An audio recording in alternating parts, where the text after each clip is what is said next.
যারা আপনাকে অপছন্দ করে দেখবেন তাদের চোখে আপনার কোনো কাজই ভালো লাগবে না। আপনি যাই করুন তারা তাতেই দোষ খুঁজবে, কারণ সমস্যা আপনার কাজে নয়, আপনার অস্তিত্বেই। তাই তাদের খুশি করার চেষ্টা করে সময় ও মানসিক শান্তি নষ্ট করার মানেই নেই।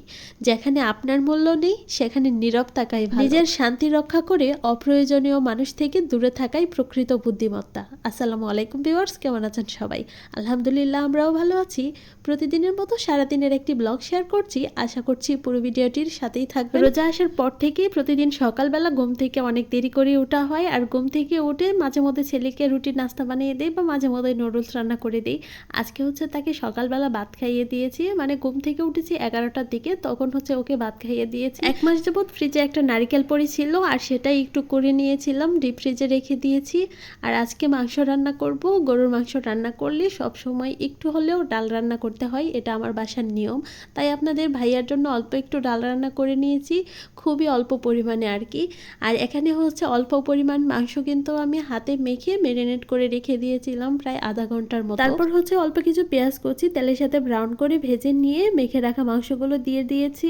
আর এভাবে ঢাকনা দিয়ে খুবই অল্প আছে আমি কিছুক্ষণ রেখে দিয়েছিলাম। মাংস থেকে কিন্তু যথেষ্ট পরিমাণ পানি বের হয়েছিল, আর এই পানি দিয়েই মাংসটাকে আমি কষিয়ে নিয়েছিলাম। তারপর হচ্ছে একসাথে জলের পানি দিয়ে রান্না করে নিয়েছিলাম তরকারিটা হওয়ার আগ পর্যন্ত। আজকে কিন্তু মাংসের মধ্যে আমি আলু ব্যবহার করিনি, যে কোনো সময় যে কোনো মাংসের তরকারিতে আমি আলু দিই, তবে আজকে আর দেওয়া হয়নি। তরকারিটা বসিয়ে চলে আসলাম আবার ইফতার রেডি করার জন্য। এখানে হচ্ছে আমি আঙ্গুরগুলোকে এমন করে ঝাঁকিয়ে নিচ্ছিলাম, কারণ এভাবে যে আঙ্গুরগুলো না বেশি পাকা থাকে বা বেশি নরম থাকে, এভাবে ঝাঁকি দিলে কিন্তু পড়ে যায়। আর এরকম করে যতগুলো আঙ্গুর হয়েছিল আমি সবগুলোই নিয়ে নিয়েছি। আমাদের রান্না বান্না খুবই অল্প ছিল, মাংসের তরকারি রান্না বসিয়ে দিয়েছি আর ডাল রান্না তো আগেই হয়ে গেছে।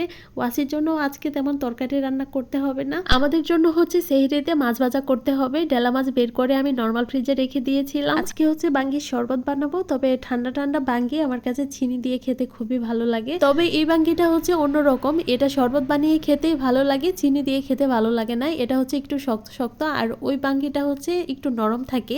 অফ ক্যামেরায় হচ্ছে আমি ডিম সেদ্ধ করে নিয়েছিলাম, ডিম খালি খালি খেতে ভালো লাগে না, তাই এখানে হচ্ছে অল্প অল্প করে আমি মাংসের ঝোল দিয়ে নিচ্ছিলাম।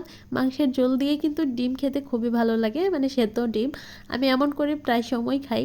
আর এখানে হচ্ছে বাঙ্গির শরবতটাও বানিয়ে নিয়েছি। ইফতারের পর খুব ইচ্ছে করছিল একটু দুধ চা বানিয়ে খাওয়ার জন্য। ঘন দুধের দুধ চা অনেকদিন থেকেই খাওয়া হচ্ছে না, আর একটু বেশি করেই দুধ চা বানিয়ে নিয়েছিলাম, সাথে টোস্ট ছিল। যখন ভিডিওতে ভয়েস দিচ্ছিলাম তখন আবারও চা খেতে ইচ্ছে করছিল। ইফতার খাওয়ার পর আলসেমিটা একটু বেশিই লাগে, তখন আর তেমন কিছু করতেও ইচ্ছা করে না। আর এখানে হচ্ছে ভোর রাতে ভাত বসিয়ে দিয়েছি, আর নর্মাল ফ্রিজে কিন্তু ঢেলা মাছ বের করে রেখে দিয়েছিলাম, সেগুলো ধুয়ে নিয়েছি। এখন লবণ হলুদ মরিচ দিয়ে আর কি মেখে রেখে দিয়েছি। আর আপনাদের ভাইয়া হচ্ছে মাছগুলো ভেজে নিচ্ছিল।